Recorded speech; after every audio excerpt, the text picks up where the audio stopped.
Oops, I pressed the button and we are not in the correct place. So that is always going to be a fun thing. Be like, Yeah, ah, Westeros. I don't know what happened. I'm gonna make a note to myself: never touch buttons that I'm not supposed to. Hey, it's morning. You know what? It's all good. And honestly, the chaotic energy is what we need, especially to talk about this kind of crazy show that was so much fun. But hello, everyone. Good morning or good afternoon if you're on the East Coast. And welcome to another review here of a post show breakdown at BC WrestlePod. And the Ring Rats and Riot Acts are finally back. And this time, it's not just me reviewing a Defy Wrestling event. Of course, I am Mikey El Jefe of BC WrestlePod. And joining me to review Defy's AEON is, of course, my new friend, compadre. You know, you can find him on the AEW and wherever else, and Mystery Wrestling, and wherever he jumps into, because this man is a man of many talents. Mr. Benny, aka the Picnic Basket Joneses. Greetings and salutations. Let's rock and roll, Mikey. Absolutely. Of course, Defy, after taking a bit of a brief hiatus during the summer and earlier the year, has announced a couple of shows. I mean, they finally uploaded Wraith, and I'm like, how dare they? I was so mad when you texted me that. I was just like, oh, what the heck? Yeah, right. I was like, how dare you? But, you know, did I watch it? Obviously. Yeah, yeah, me too. So, of course, we are here to cover Aeon, which, you know, is touted with this image where we are getting the Bounty Hunter versus Classic number 2 as the first encounter happened at Wraith. And we will definitely talk about that as well as all the other matches and eclectic characters that we got throughout the show. But before we get into that really quickly, as far as the housekeeping announcements go, if you see like what you see here and you want to see more, then you are more than welcome to subscribe to our YouTube and follow us on Twitch or Kick. You can also follow, you know, us on our social medias at BC WrestlePod. We are pretty much anywhere and everywhere. And we also have some merchandise just in time for the winter because it is freezing cold out here for most people. So get yourself a hoodie, a sweater, and keep yourself warm this Thanksgiving and upcoming, not Christmas, but Mariah Carey holiday season. I swear, as soon as Thursday over, as soon as it hits midnight after Thanksgiving, she will finally be unthawed and she is no longer frozen. I was like, prepare yourselves. But Right. with all that out of the way, let's get into this. So again, I love covering Defy Wrestling because it's well, I mean, technically it's not in my backyard, but it's in my coastal backyard because, of course, you know, Aeon is taking place from, of course, the historic Washington Hall up in the Pacific Northwest. And this was a really, really fun show. I cannot wait for everything. And this is going to be a lot of fun. Mm. So let's just jump into it because, again, we have our card plus an unannounced match that we're going to talk about, which has me super excited.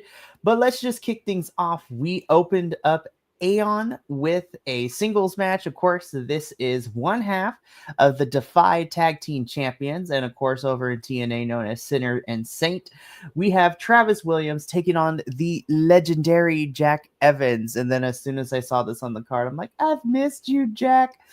Yeah. The Lucha Underground days and the early AEW Dark and Elevation days too. In Wrestling Society X from 2007. For reals. It was really, really nice to see Jack Evans. It's been a hot minute since I've seen him on my wrestling screen in any capacity, but man, the crowd loves Jack Evans and they hate Travis Williams, but that dynamic definitely fits for their characters and who's the face and the heel dynamic. I thought this was a fun opener. Again, I think this match set out to do what it needed to, which was, hey, this is the first match of the night, so let's get the crowd energy going up, and then we will move our way into some other matches. I thought this was a really, really fun one, and again, as someone who's been watching Defy all this year, I love that we're continuing to tell the through line with the Sovereign, which includes Travis Williams, Judas Icarus, who we're going to talk about later in the show, as well as their, stable mate Ethan Rivers, who we're also going to talk about a little bit later, who tech kind of helped Travis Williams pick up the dub here in this one. But I enjoyed this match. It was really fun. Again, I like Jack Evans. I like Travis Williams. I definitely think this set the tone for the rest of the night. But Benny, what did you think of our opening bout for DEFY AEON? This was a really fun one. It's always great to see Jack Evans. It's weird to me that he hasn't changed his gear since AEW Dark, but um, uh, Travis Williams, I've seen several times over the past few years, but to be completely honest, even as I was writing it in my notes, Travis Williams and Hot Sauce Tracy Williams, I always get mixed up for some reason. It's not no, it's nothing to do with them, but uh, but this was a really fun opening match, and now that you say that the guy that helped distract Jack Evans at the end, they're a stable, that makes a lot more sense. But even as somebody who wasn't hasn't been watching as closely, I could tell that there was something going on there. So I really liked the distraction avalanche brainbuster. That was insane. Like this was a really fun opening match.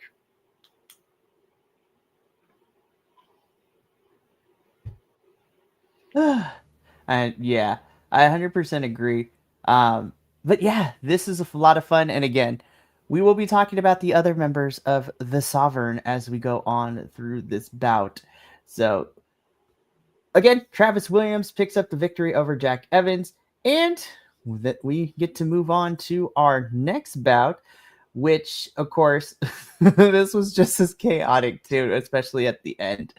So we get a women's tag team match next up, which sees the team of Amira and Liza Hall taking on the team of Anna Beretta and Danica, who I am familiar with for her previous appearances here in DEFY. Um, I will say I have to make sure, and I have to keep reminding myself, because I was just like, Amira, I was like, is this Michael Oku's Amira? And then I was just like, okay, no, completely different one. Because I was just like, I know that one wrestles too, but I was just like, wait a minute, they're not the same person, correct? And then I was like, no, okay, I'm right. I'm not losing my mind here. I thought this was a fun tag team bout. Again, anytime we get more women's wrestling anywhere is fantastic. And we didn't just get one, we got two. But yeah, this was a fun one. And I'm biased. I think Amira was my standout here, but that's because I was just like, oh, she's doing muscle things, and I love muscle things in women's wrestling, so it's a lot of fun. But this was just a fun tag team match, and I think the chemistry was there. I think it was really, really good. And Amira and Liza pick up the victory here. Betty, how did you feel about this tag team match? This was really fun. I really like seeing new wrestlers I don't really know all that well. For in this case, it was three of the four. Amira, I'm pretty accustomed. I know pretty well, and I also agree. She's really standing out right now in this women's division, and her trip to Japan. She took a trip to Japan like a couple months ago, and you can really tell that it's really paying off for her. She is a plug-in and play-ready player on any roster, and Liza had a really good hot tag in this. I'm always a sucker for a good hot tag, and I'm also a sucker for a good heel turn. So at the end of the match, Liza turned on everybody with uh, after Nicole Matthews, the great Nicole Matthews, showed up, and even though it was in the play-by-play, she still turned on her. Right. So let's talk about what happened post match, right? So again, Amira and Liza pick up the victory here. Nicole Matthews comes out, and her and Anna and Danica begin beating up on Amira.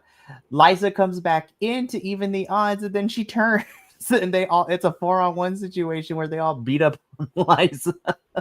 No, when they beat up on Amira, it's just like, oh, this is gonna be fun. So now we have a 4-woman stable, and I'm just saying. I mean, but when we, not to spoil anything, when we get to our other women's match, but I was like, the numbers game is still uneven. There's only one person left. I was like, either they bring somebody in, and I don't know if her DEFY character, but could you imagine? We'll get there when we get there, though. I'm gonna wait until we get to that match to talk about my thought and my theory. But I really like this tag team match. And again, Amira continues to impress. And I love the fact that you brought up, the Japan trip as well, the excursion, if you will, as what we call it in wrestling. And I'm just like, I'm looking forward to seeing more of Amira and honestly more of these girls here in DEFY too. Because again, now we're having a more solidified women's, I don't even know if roster is the word, but more recognize the women that are going to constantly be here for these shows, and I love it, and they're amazing, and they're so good. So, oh man, but we move on from this match, and we're going to get into our third one, which was a bit of an unannounced match. We didn't know that we were getting this until we did, but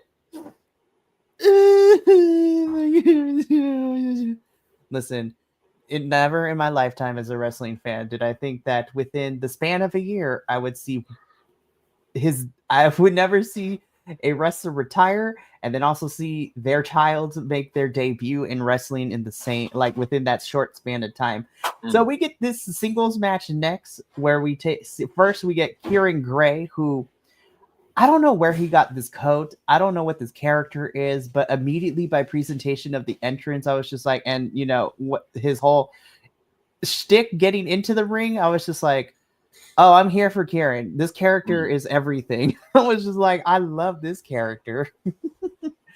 But he is taking on Stephen Borden, and I was like, oh my god, baby Sting. Oh man, this was wild. I was just like, holy crap, we get to see one of Sting's kids wrestle on my screen in DEFY Wrestling to make his, indie wrestling debut. And I'm just like,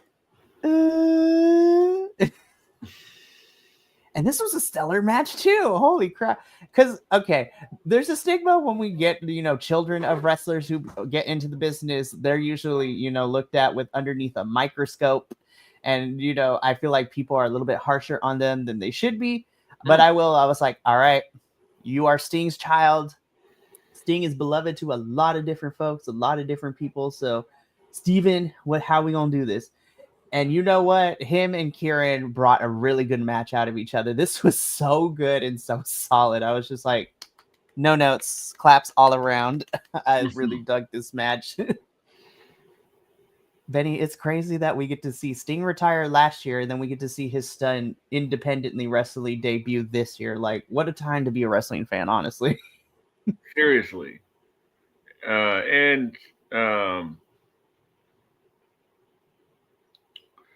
Yeah, I really like the presentation that Kieran had here as well. It looks a little bit like he's been watching some great Muda tapes. And both of these guys are training under Darby Allin. So there was a little bit of I think Darby might have influenced this match in a way, because like halfway through, Kieran takes the belt off and like uses it against Steven. Yep. Hits him with it. And I think they did just enough. Like it was clear that it was both of their first matches, and uh, I couldn't ask for anything better. It was great. Get that cardio up, boys. Though that's all I'll say. Great No, stuff. 100%. And I think that will come with time. But I think for a Yes. first outing, I think this was really good for Stephen Borden. Of course, after the match, Kieran gets a cheap shot in before, going to the back. And I kind of want to see more Kieran Gray on Defy because, again, I think the presentation of his character is really, really strong. I think he's really fun Mm. and interesting as a heel. Um, and honestly, I'm gonna be completely honest. I feel like if they want to make Stephen Borden like a staple for Defy, I honestly would not be mad if we get to see more of Borden heading forward for Defy Wrestling. And again, like you said, and it makes a lot of sense that, he's here in Defy because of course, Darby is from the Washington area and has a history with Defy as well as a certain Swerve Strickland Mm. and Nick. A lot of the crazy people, all the crazy people and the like amazing wrestlers, honestly, in AEW Defy to AEW pipeline just makes a lot of sense. Because literally, we're going to talk about our championship match where we have an AEW talent. Swerve has come through here. Nick Wayne has come through here. Speedball Mike Bailey had a stint in Defy. Like, Defy is Pacific Northwest wrestling at its finest, and where we get a lot of our staples in AEW who hail from the Pacific Northwest as well. But I Mm. really like this match. I thought this was a lot of fun. This was. Now, go ahead. No, go ahead. I was gonna say it was just like this was really good, and just like any live performance, the nothing can substitute stage time or in ring time. So the more in ring time that they get, the better they'll be. 100%. And now we get into what kind of, I would say, closed off the first half of the show because there were a total of 8 matches. And I'm gonna be honest, at first when I saw, the entrances coming through, I'm like I had to make sure that Triller didn't skip anything for me. I was like, hold the phone. I was like, what? I was like, Triller, did we skip a couple other matches? And then sure enough, nope. It was right at the money. So we get our Defy World Championship match next, which of course sees the challenger here. And, Sothera Cody Chun, which I love Cody so much.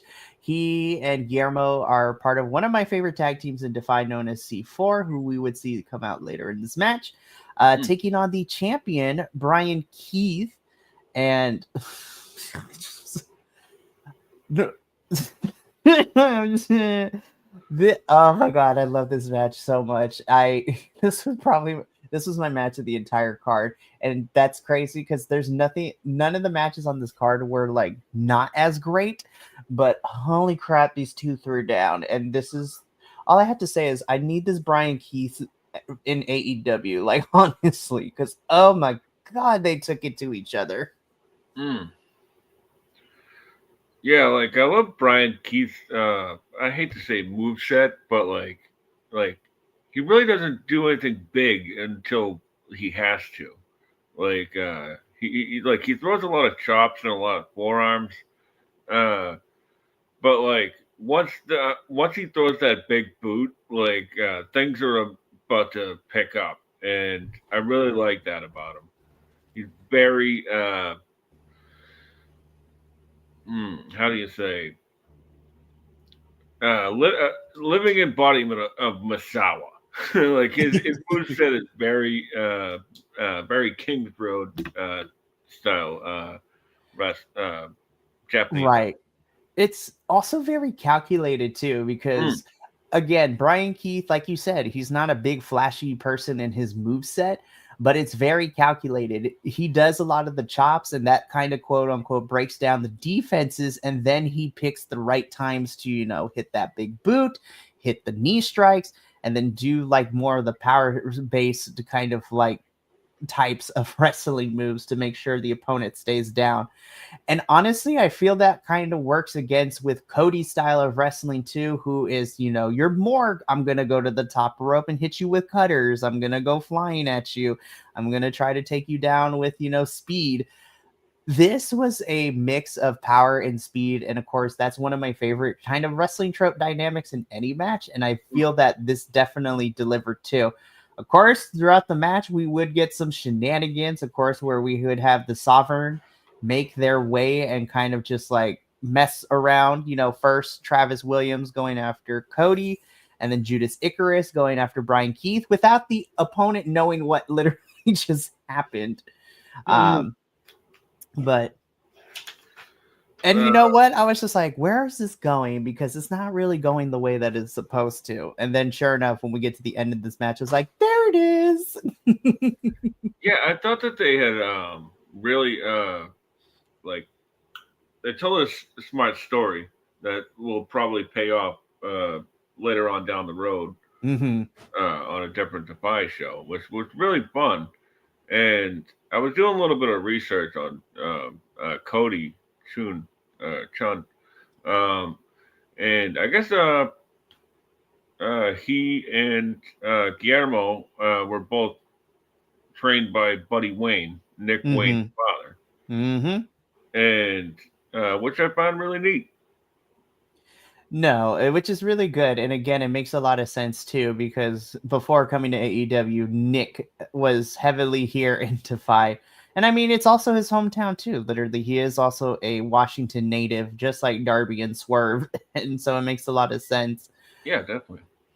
And yeah, and this match was so much fun. We get to the end of this where, after Judas and Judas Icarus and Travis Williams, their shenanigans didn't work.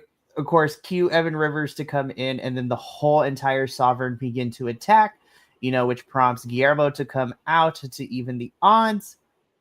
And there's a brief moment after the match where Cody and Brian Keith look at each other, and there's just a sign of respect. And I was just like, I don't know if we're going to get a third one, but can I get a third one and let there be a definitive finish? Because I want to clarify by saying this. I didn't mind the no contest ending because this is going to be a payoff. Because again, C4, Cody and Guillermo have been feuding with the Sovereign over these tag titles, and they've gotten so close, but have not gotten the job done.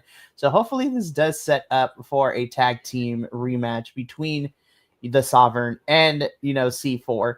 But I would like to see Cody and Brian Keith go at it one more time and let there be a definitive finish. I was like, no, I want more. I love there was like a few moments where they did a sequence where it was like an eye poke for an eye poke. That was pretty fun. And there was a callback to their first one at Wraith, where in the match at Wraith, Cody started chopping Brian, which Brian chopped him down, and then this time Cody chopped him down, which was sort of like a nice little callback and reversal of that spot. It was pretty cool. I like a callback.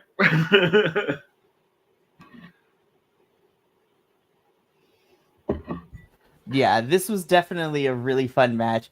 And this was a fun way and a smart way to kind of end this first half of the show.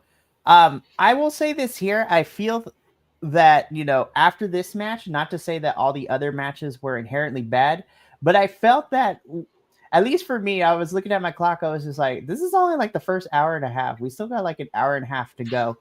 And I felt that, especially when we got towards the end of, the second half of the card, maybe it was just me. I was like, and maybe I was delirious because it was late at night and I was starting to fall asleep. But I was like, I got to finish watching this so I'm ready for this review. I felt that we rushed a little bit, but even still, even with that rushed feeling, there was still solid wrestling through and through.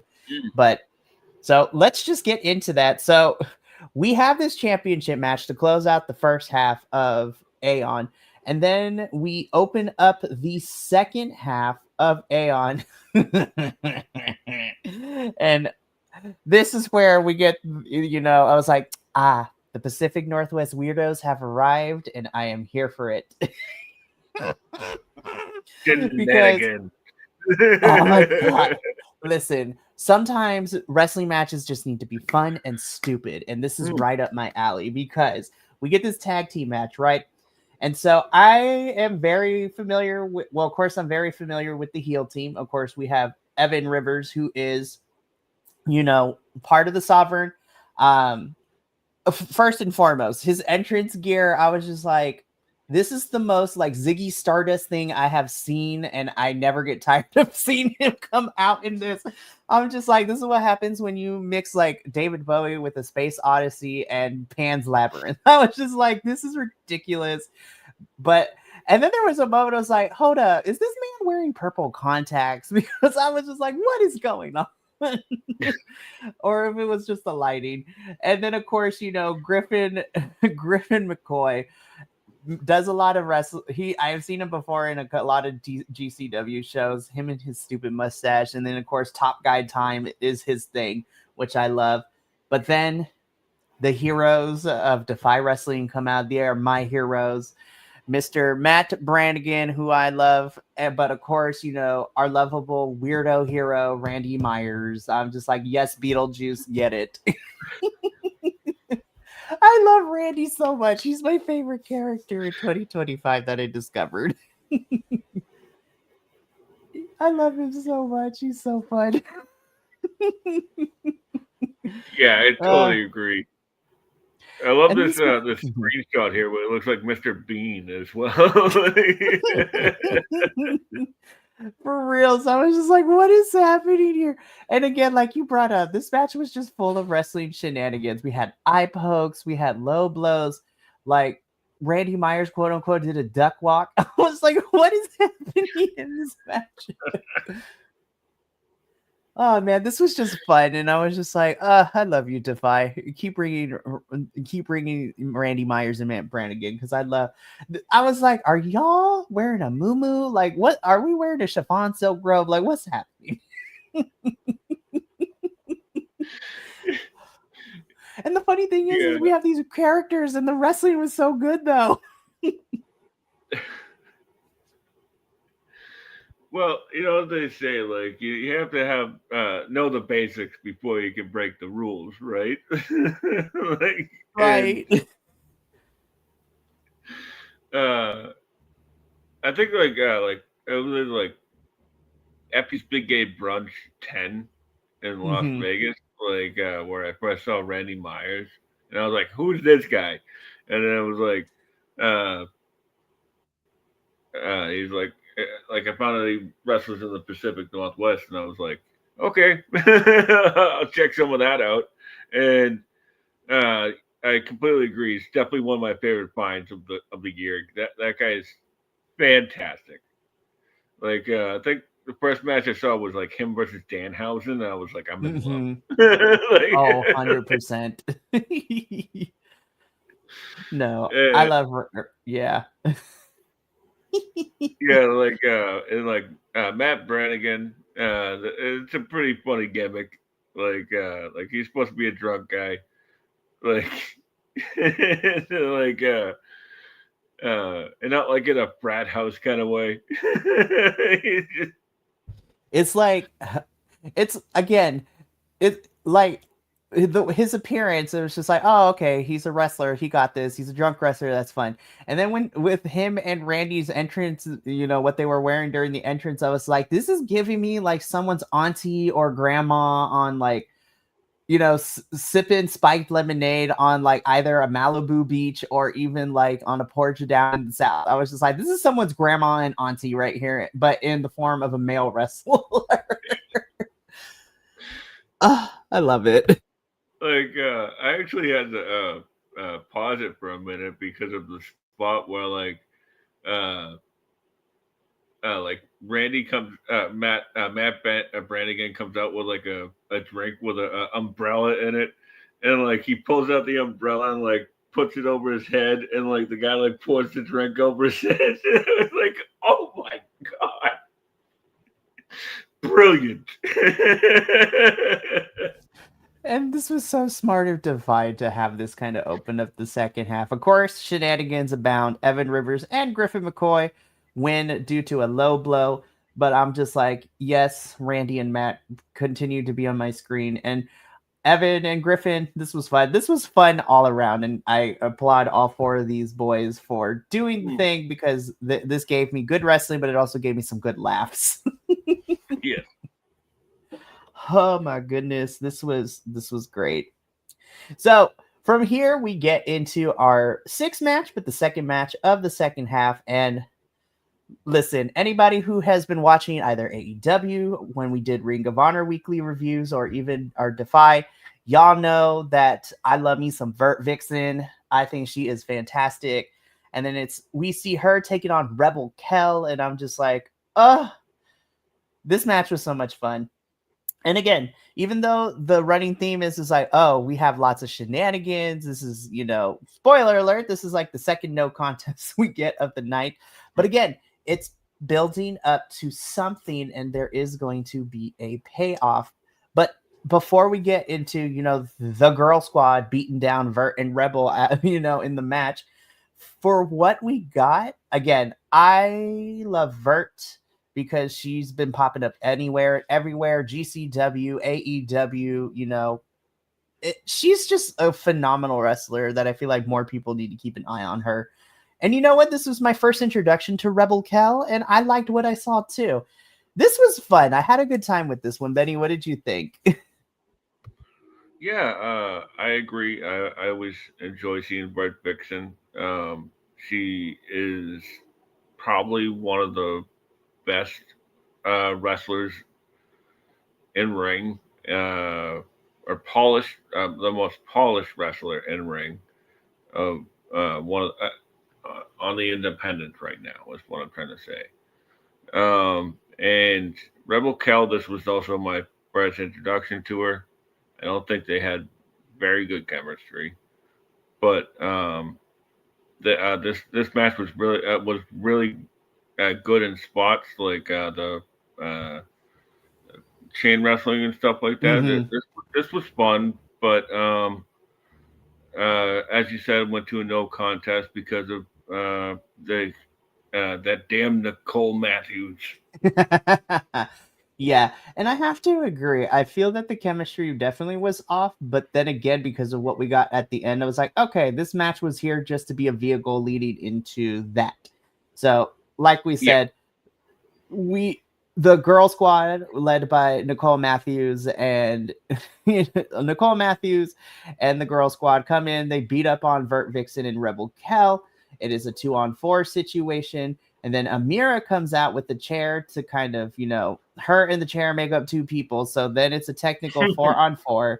So I'm pretty sure it's leading to, Nicole Matthews and the squad to take on Vert, Rebel, Amira. But then I was like, okay, they need one more woman to make it even, or to kind of have an even number. And I'm just saying, I don't know if her character in DeFy would allow her to, but could you imagine if they were able to, call on Marina Shafir to be like, no. I was just like, listen, I don't like these girls either, but you know what? You ain't about to come in my house and like disrespect the women's wrestling here. So I was like, Marina.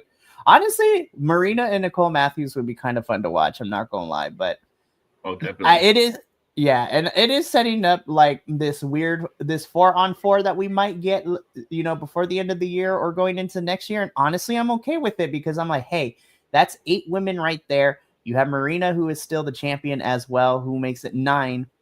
If Marina's not the person to be the 4th on Vert, Rebel, and Amira's team, but I was like, you got more women to be involved in DeFy, and I'm never going to say no to it. I'm just saying. But yeah, so this was a lot of fun for sure. Again, this was used to the vehicle for what we got in the end. So now let us get into the semi-main event, which this is where I felt I was like, oh, I blinked and it was kind of over. But honestly, again, I felt like to a certain extent, we are setting up certain things here. So in the semi-main event for AEON, we have, the other half of our DEFY Tag Team Champions in Mr. Judas Icarus taking on Mad Dog Connolly. So I am only familiar with Mad Dog by name and, character reputation, not like actual person reputation. I was just like, oh, this is about to get crazy. And I was just like, not to use this phrase, but to use this phrase. But for the first part of this match, I was like, damn, Mad Dog is kind of dog walking Judas Icarus a little bit. I was like, oh, this is gonna be good. But yeah, I love Judas Icarus. I'm biased. I love him. And was this probably the best match he's had? No, not really. But honestly, I know he's good for it. And so sometimes, I'm okay with this, but I had a good time with this. Again, Mad Dog is newer to me. I know him by name. I haven't really seen him wrestle, but I like presentation and I liked what I saw. And I think this was just a fun back and forth between him and Judas. But yeah, the first part of this match, I was like, damn, Mad Dog is really walking Judas Icarus around this ring. I like that both of these guys were barefoot. And right, it doesn't happen that often. And then there was one spot where like they're both like prying their toes apart and stuff. Joint like manipulation that. of the toes. Yep. Yeah, like there's very few things in wrestling that makes me wince. That made me wince. It's like, not their toe. Yeah. Like, oh my god, that is gruesome. Yeah.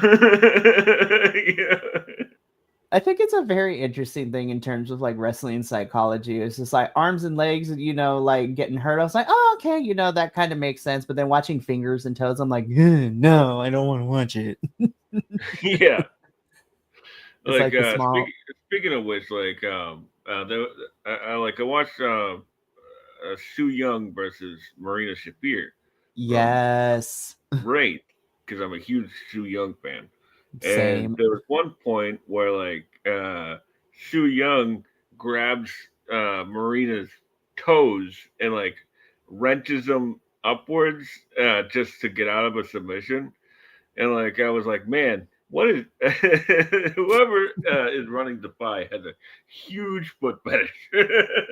For reals. I was just like, kinky, but hey, we here at BC WrestlePod love everyone, and we don't kink shame, but we're also going to call it out. Be like, okay. Yeah, right.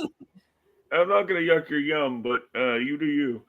I was like, you do you. We love you for it. That's not for us, but we understand. Listen, I was like, do you see who's reviewing the show right now? I mean, come on now.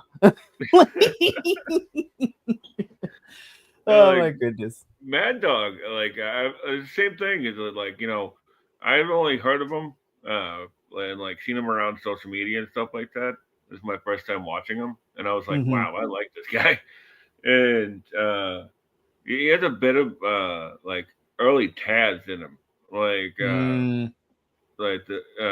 when Taz was going as the Taz Maniac, he'd wrestle barefoot and throw people around. It was, and this match ended weird, but not weird, but in an unconventional way that really made me go, oh, that was cool. Right? I was like, oh, okay. Yeah, because I've never seen that submission before. So I was like, oh, that's neat. Both these guys did really great, and it was a really interesting match. It definitely was. And Mad Dog did end up beating Judas Icarus, but he couldn't celebrate for long because we had the rest of the Sovereign come out for a beatdown, which then also prompted C4 of, Cody Chun and Guillermo coming out. And, we get 3-on-3 standoff. Mad Dog and C4 have a mutual understanding. It was like, I'm very interested. We are building towards something, and I'm excited to see where that goes. I was like, okay, this is going to be fun. I cannot wait to see where we go from here. But let's get into it because we have our main event of DEFY AEON. And, oh my gosh. Right? So, you know what? I will say this for the shenanigans that we got in this match, though. I was like, this was a really good match, and honestly, at least within recent memory, this is like the most like true balance back and forth match for me personally. I was like, wow, this is really strong, and honestly, it really could have gone either way. But in the main event of AEON, of course, we have Midnight Heat, who I love Midnight Heat because they are so old school, like 80s heels. It's just like, oh, they're ridiculous. I love them. I mean, look at their ring gear and colors. I was just like, this is very neon aesthetic. But then, of course, they are going up against one of my personal favorite tag teams in recent memory, The Righteous. And I was just like, God, I've missed you boys so damn much. I was just like, Vincent and Dutch, man, I have missed you guys so much. And listen, Midnight Heat is great at doing what they do, but y'all know this crowd was so here for The Righteous. Like we all are at some point. But this was just really good tag team wrestling. It was very solid. I know I had my critiques with Dutch, as you know, when he was in ring, when him and Vincent were in Ring of Honor, of certain spots. But honestly, this was really solid. I really enjoyed this match, and I thought this was a really solid and fun main event for AEON. And yeah, this was just good. Shenanigans, wrestling, like this was everything that I could have wanted, and this delivered and met my expectations, and it just put a smile on my face. And I think that's because I like Midnight Heat as a team, but I've also really loved The Righteous, and it just made me smile. And sometimes that is just enough for me to like be like, this match was fun and really good. I enjoyed it. Yeah, absolutely. Like, I love both of these teams. And the Midnight Heat are like, if FTR were a parody, like they're like a parody of FTR, like, and uh, their finishing move called backstabbeth is the type of pun that's right up my alley. Um, as far as the Righteous goes, like it's always great to see him. Like I'm really sad it never really panned out, but damn if they didn't try. Um, Right. And here's the thing. I really wish that they got to do more, but for everything that they got to do in Ring of Honor, I've thoroughly enjoyed. From when they had Stu Grayson in their faction for a little bit with I still hold that, fight without honor match between the Righteous and Stu Grayson versus Dark Order is still probably one of my favorites of the early rebranded ROH, which was Definitely. also, a little bit after the trilogy we got with the FTR and Briscoes. And then, you know what? Even last year at Final Battle, I really enjoyed the match they had with Dustin and Sammy for the tag titles, too. Hmm. And And I so, even like the Lance Archer stuff. Like even oh, though it didn't pan out, 100%.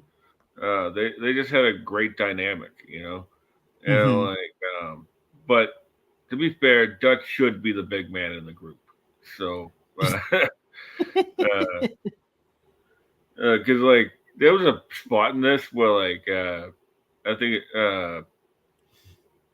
what is his name? The guy with the straps, like Eddie Pearl, hot stuff Mm-hmm. Eddie Pearl, Mm-hmm. and he's like nose to chest with Dutch, and he starts taking down the straps, and then Dutch takes down the straps, so he puts the straps back on. It's pretty funny, pretty funny little spot. But like they, I think they got everything. They got the sillies out at the beginning, and then Mm-hmm. we had like a regular old school wrestling match after that, and uh, it's great. It's just great to see the Righteous, like Benny. Benny, I've been a very big fan of his since the Kingdom days. So Mm-hmm. uh, anytime I get to see him on my screen, it's pretty cool. And uh, hell of a main event. It really was. And the Righteous do end up beating the Midnight Heat for the victory. Vincent and Dutch go around celebrating with the fans as Defy AEON, or I like to call it AEON Chapter 2, goes off the air. I really am happy that Defy Wrestling is part of our rotation because it gives us some really fun matches. And honestly, this has been a really fun year for Defy. Yeah, and then like even back in September, with they rebranded, they got a new logo, and they're like, hey, we got like a bunch of shows coming up. The first AEON back in September was really solid. I mean, shoot, we got Calvin Takeman versus Killer Cross, which was crazy to watch, and I had a really big fun blast. Wraith was a lot of fun when they actually uploaded it, so I can actually watch it. And this AEON is great, and Defy is looking to do really fun stuff. I mean, GCW is going to be coming up here actually in next week. They will be, next week they will be at the historic Washington Hall. So there might be some Defy wrestlers that we get to see fight our GCW folks. And then Defy announced that at the end of the year, they're having 2 more shows, which I was just like, y'all are going nuts. I mean, outside of the next AEON event for Defy, which is also happening in December, which is going to be a lot of fun. They they are ending the year with AEON on December 27th, and then they just announced that they're going to take a Defy show called Ender to Los Angeles on the 28th, and I'm just like, do I want to go? I'm still trying to figure that out. I was just like, oh, Defy's coming to Los Angeles. This is kind of a quick turnaround, but you know what? Let's see if we can do it. But we'll see what happens. But I was just like, hey, if Defy is going to be coming around more of the West Coast, especially California, Oregon, and Washington, I'm here for it, honestly. Like, cover the whole, the Pacific, West Coast. I'll be here for it if they do it more often. Which is great. Lucky. But yeah. I'm only kidding. Be like, how dare you?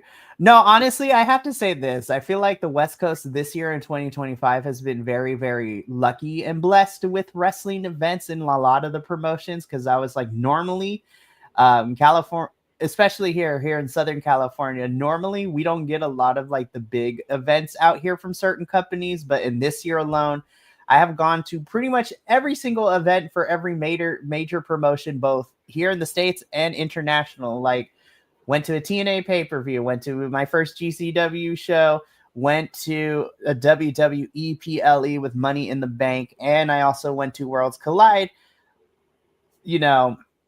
Dynamite 300 and Collision 100 was down here, which I got to go to, in the Young Bucks' backyard of, the Rancho Cucamonga area in Ontario, California. I'm going to Survivor Series next Saturday, which is in San Diego. Like, Southern California has been very blessed, and now I'm worried that we're not going to get anything next year. But you know what? I am very happy that I got to do. Oh, and I also got to go to my first New Japan show, which was also Resurgence in California as well. So, hell yeah. Listen, wrestling promotions, if you're out there, please give us these things again, because like Southern California hardly ever gets these things, and like, please give us more stuff. And who knows? Tony Khan's been teasing, like he was teasing, during Dynamite 300. It's like, hey guys, I'm just saying, we might give you another pay-per-view. I'm like, please, oh well, please do. But yeah. But all to say is, if you get a chance, go to wrestling events. They're great. Yeah, exactly. Like, all I was gonna say was that I sometimes forget how spoiled we are here in the Boston metropolitan area, mm-hmm.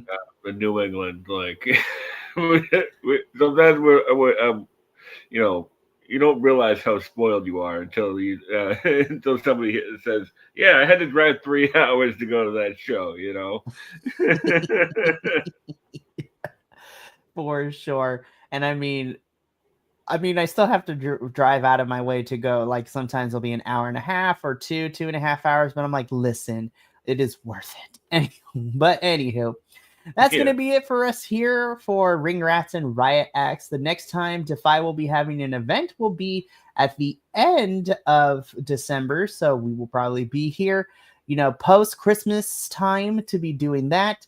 But we still got a plethora of other things going on for the remainder of the weekend. Later tonight, Benny and I will be, commemorating and commencing for round 2 as we will be here for AEW Full Gear, which is upon us. And I was just like, oh my God, it's crazy.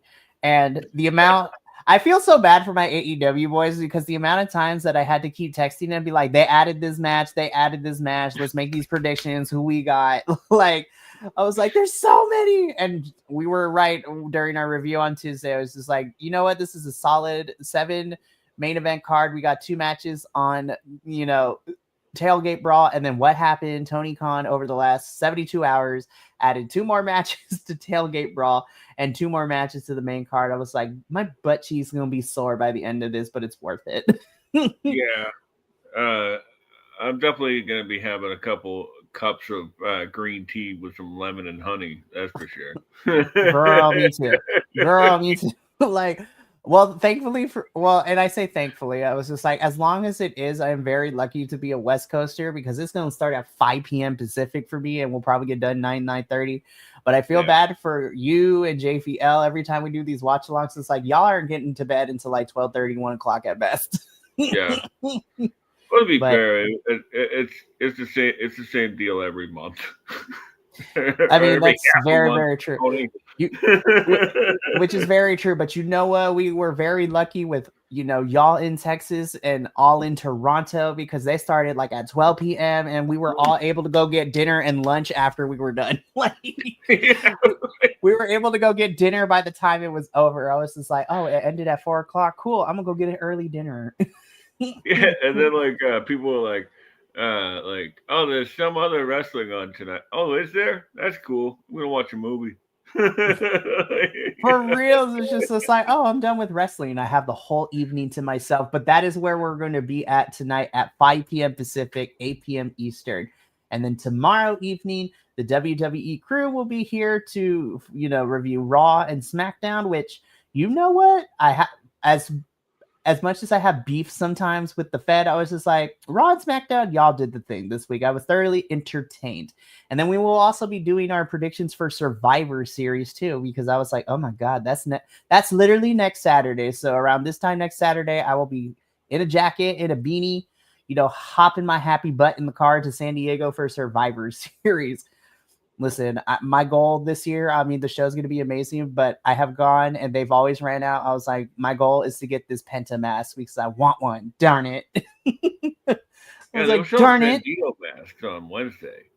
For reals. I was just like, man, I was so bummed because I wanted a Bandito mask when we went to Dynamite 300 and they ran out. I was like, no, but I did get a Will Ospreay scarf. So I was just like, yeah, I didn't really like design of the Bandito mask all that much. But couldn't tell if it was, what. Anyway. I was just like, listen, if you want to get a cool lucha mask, like you need to, there are places out there that actually legit do it. So I was just like, I'm gonna look at those because I kind of want one for the CMLL review starting in next year. Just saying. I'll send pictures to you later because there's this one wrestler in CMLL. I was just like, his whole character is like he's an Egyptian god and his mask is like similar to that of the Egyptian god Anubis. I was like, I want that. But yeah, so we will be back later this evening for our full gear watch along. So make sure to stay tuned to that. But from all of us here at BC WrestlePod to you, remember, take care of yourself, love one another, stay Bi-Conic, and more importantly than anything, you always deserve to finish your story.